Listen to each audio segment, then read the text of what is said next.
Good evening, everyone. Welcome to our regular meeting scheduled for July 26, 2021.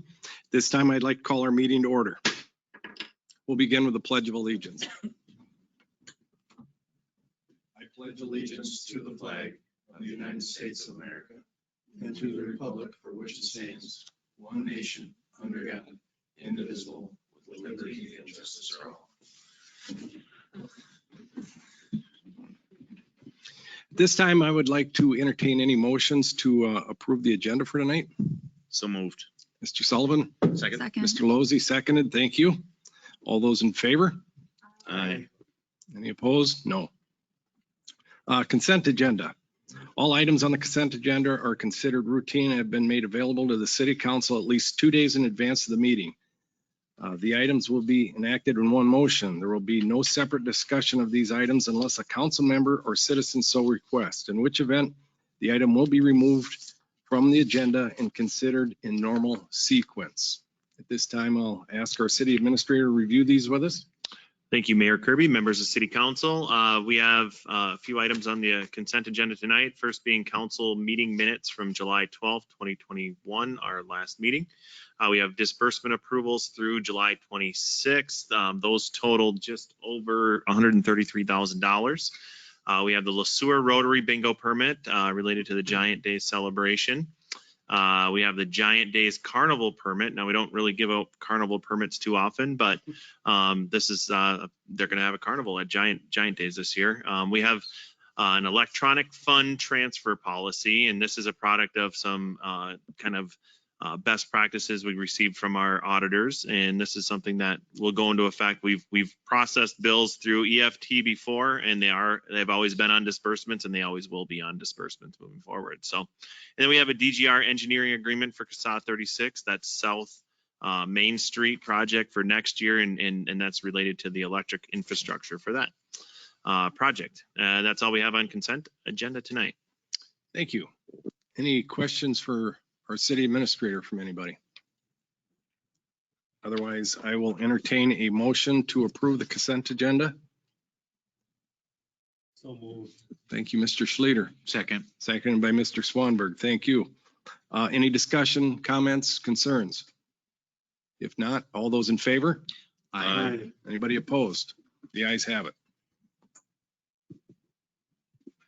Moving on to public comment. Public comment provides an opportunity for the public to address the council on items that are not on the agenda. Comments will be limited to 5 minutes per person. Persons wishing to make comment must sign up in advance of the meeting on the sheet provided and identify themselves by providing their name and address. At this time, I believe we have one person that'd like to speak to the council, Mr. Huntington.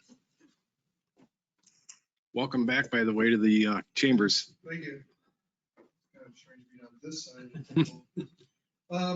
I'm Mark Huntington, and I've come here as the chairman of the board of the HRA here locally, just to give an update of what's happened to the community and also so you guys know what's going on.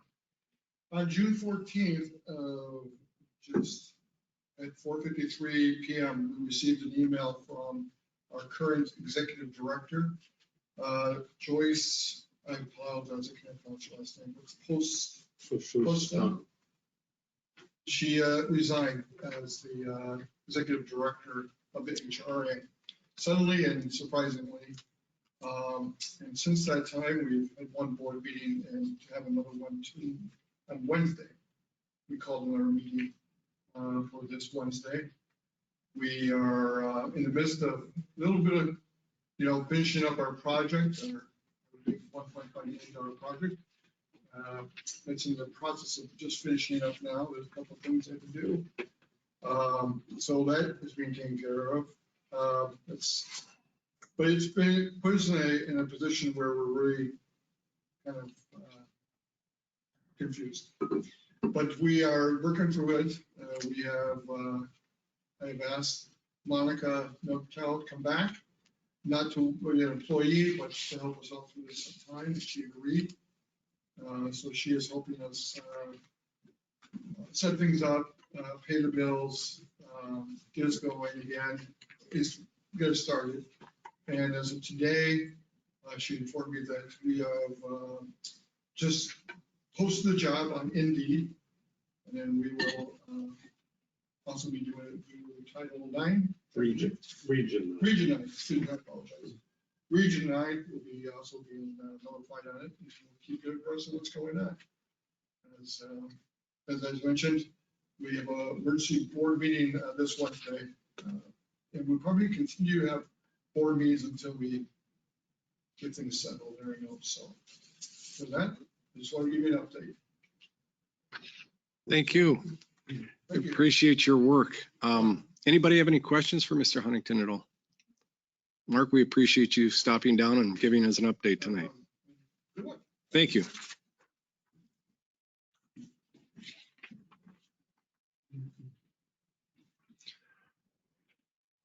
Moving on to the regular agenda for tonight, we'll go to item 6A, electrical system asset study and 10-year capital improvement plan. This time I'll have you introduce Mr. Kuchera. Yeah, thank you, Mayor Thank you. Kirby, members of City Council. This is a plan and a study that I think we've talked about in theory a couple times when we're talking about our electric rates and things like that. This is the formal plan that you'll see in your packet.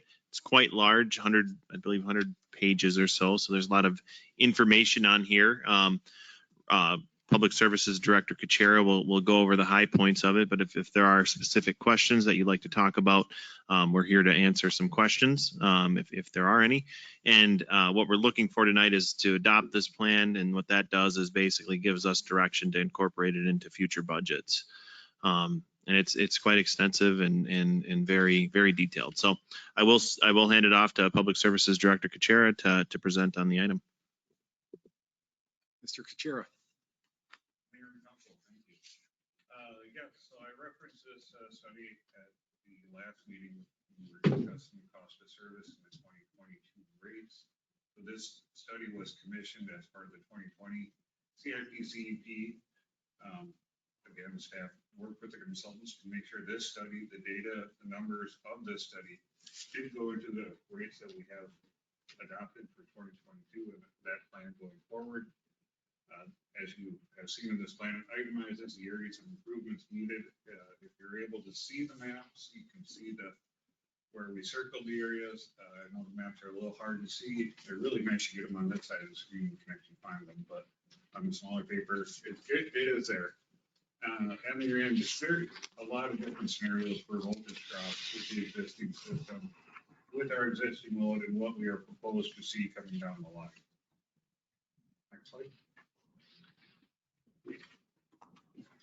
Some items to note, you may have seen that there was a historical reduction in the demand in our service area. This, we believe, is related to the CIP rebate program that we have to offer as far as being an electric utility. Our two big industries in town, LSI, Agri-Peer, use that program very wisely, and they use that to reduce their electrical demand to help reduce, obviously, their electric bill from us. So hopefully we will see that kind of plateau out where they won't be able to do any more improvements to lower their demand. It's kind of, I know last fall they did another $35,000 one, Agri-Peer did. So hopefully we don't see any more reduction in that area. 69 kV, that's 69 kilovolts, that's the transmission voltage. So if you saw that in there, that's a transmission voltage that comes down the transmission lines that enters our substations. Our substations take that 69 kV and then reduce it down to 12.47 to enter our distribution system, and runs the distribution system in 12.47 until it hits the transformer that feeds your individual residence or property. Another thing to note, when we passed the load shedding policy that had a reference to Excel Energy would notify MISO of a load shedding needed. Excel owns and maintains the transmission lines that come and feed our community. And then the other big one we talked about with the rates, electric rates, is the unknown of electric vehicles. There's so many unknowns we don't know. The only thing we do know is a small, non-rapid charging system only takes about 40 amps. Most modern properties have a 200 amp service. they would have room to add a 40 amp charging station in their residence or at a business. If they're talking about rapid charging stations, that's going to require a bigger service, bigger transformer to feed. There's a lot of variables to go on with this. So as the future evolves, we will learn more and have to address it as it shows.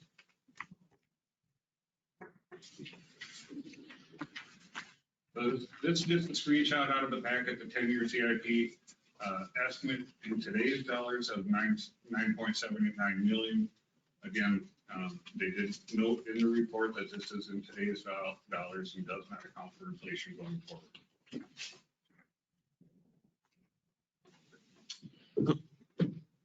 If I could add just one thing. So if this is adopted and we put it in the CIP, we'll adjust these numbers accordingly based on inflation and what the market rate actually is. So that's one thing that we have to kind of tell a consultant is, do we want to incorporate inflation or not? And we got to just make the decision. But the future costs will include inflation, and we'll have to adjust that. So phase one, Main Street substation, some of the council may have heard about this. I know many of the locals know the age of that substation. Much of the equipment is over 40 years of age. That is why we say it's reaching end of life. Some of it actually has reached end of life. So that's one of our big priorities. Past the 36 is an opportunity that is coming up. So again, we'll do similar to 22. We'll remove the overhead that is actually on the back side of the properties on South Main Street on the west side. Excuse me, remove that overhead, put underground in, hook up all the properties to the underground, and then remove the overhead to complete the project. Going back to Main Street substation a little bit, I just wanted to tell you that we will be coming with council this fall with that project. Preliminary estimates for some of the equipment are 10 to 14 months. So we'll be coming to council this fall to get the project rolling and then to go out for formal bids February, March of next year. So that way we can get all the equipment here and hopefully do the project in 23. Distribution improvements. In the report you saw there is voltage dropping. There's also old, we call it old voltage out there. That old voltage was very consistent with voltage drop as it went down the line.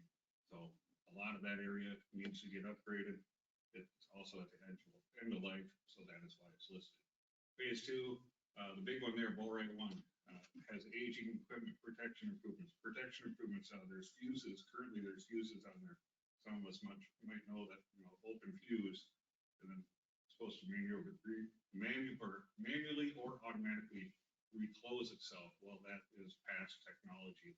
Now we're into switches, automatic transfer switches that automatically open and close. And that makes the system much safer.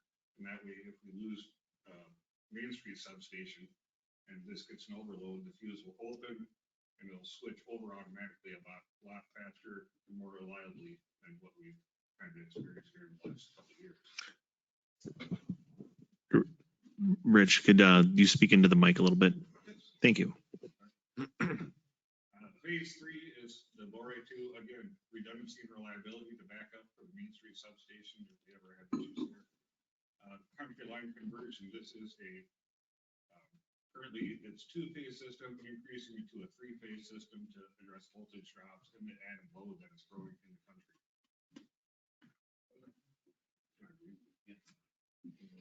Sorry, I must have died on this. We'll say Mark is.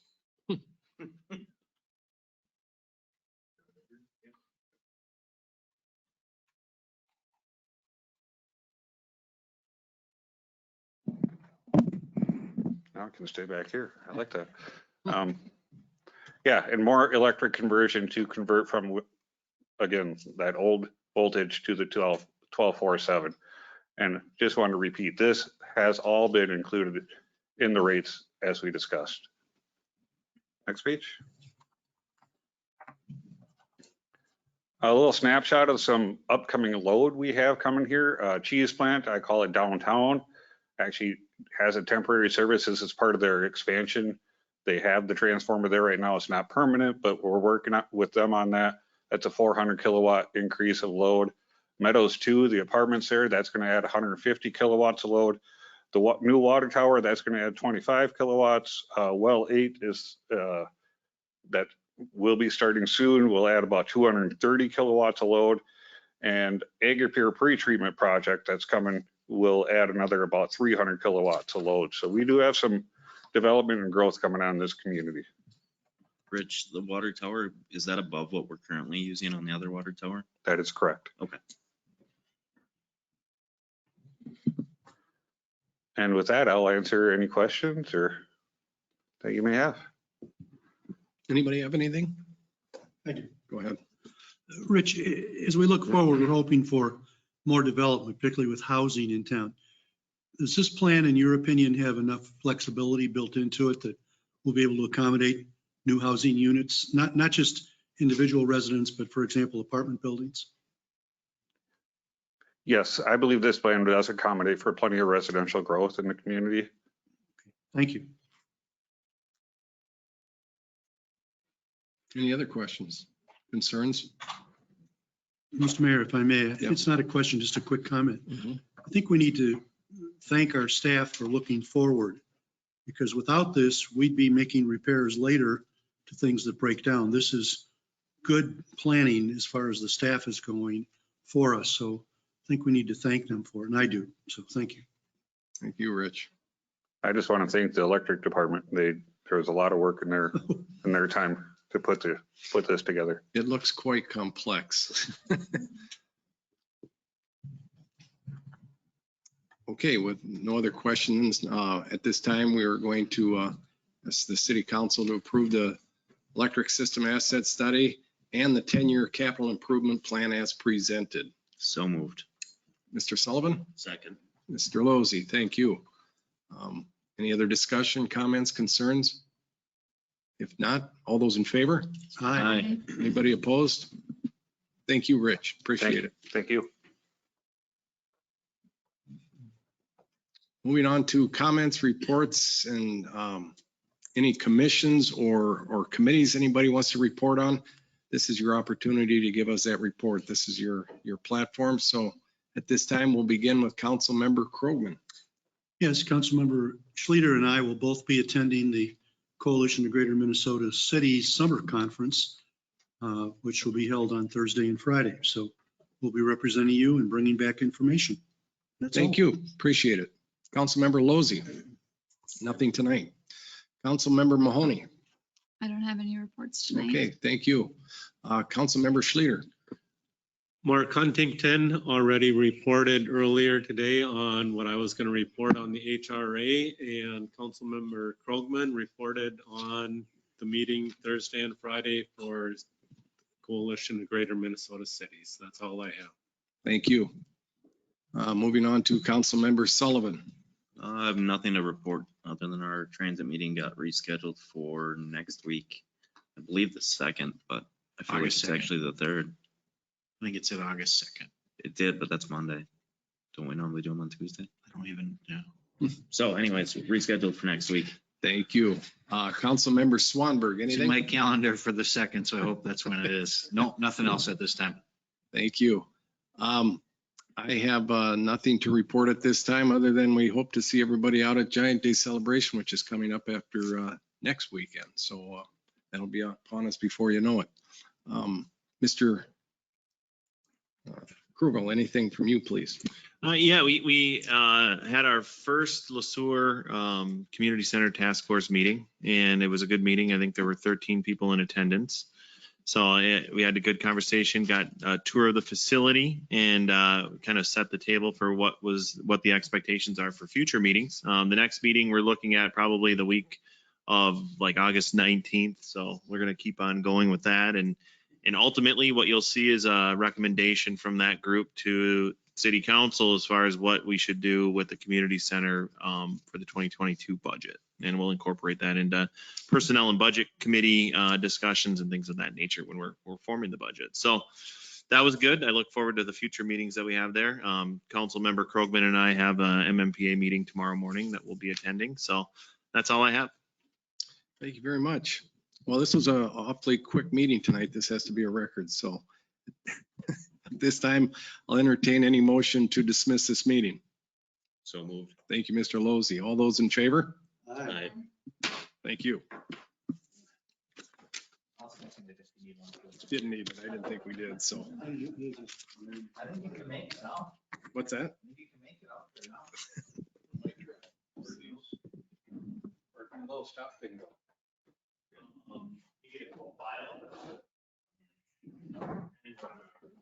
Where's your report?